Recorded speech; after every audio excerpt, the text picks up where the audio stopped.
ở Canada là âm 13 độ.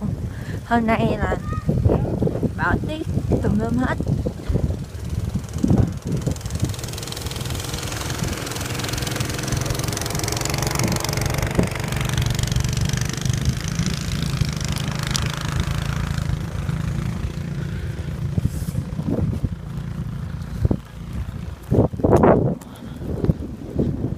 Cái này là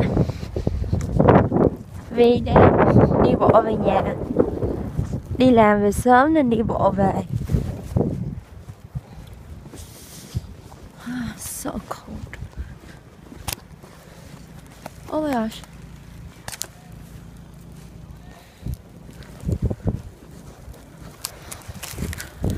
Tại vì đi lộn đường á nên hơi bị xa.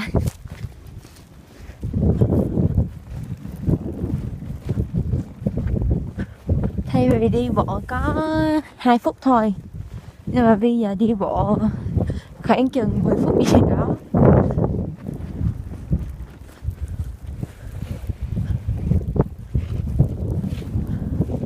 Số nhà 60, số 35 thôi. Công viên.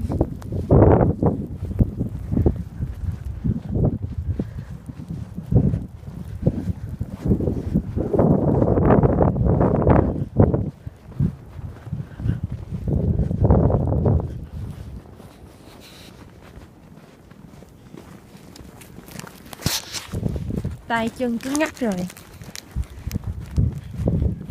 Tưởng tượng mà con cá mà ở trong thùng ướp lạnh á thì mình cũng như vậy á. Lạnh ơi là lạnh luôn.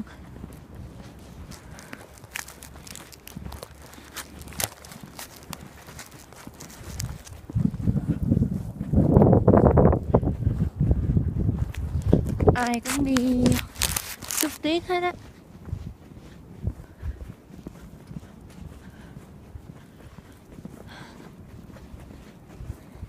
Sắp tới nhà rồi.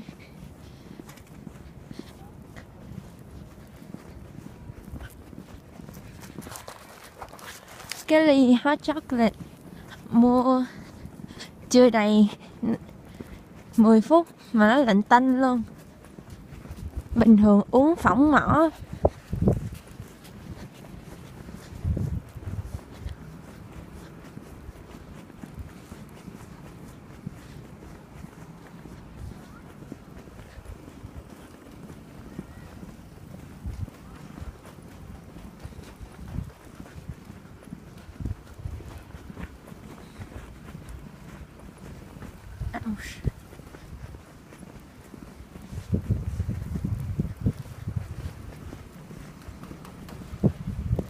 Tới nhà bây giờ.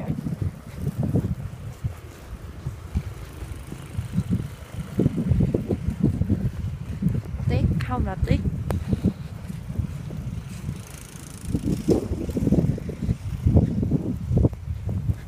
Tuyết xuống gần đầu gối luôn.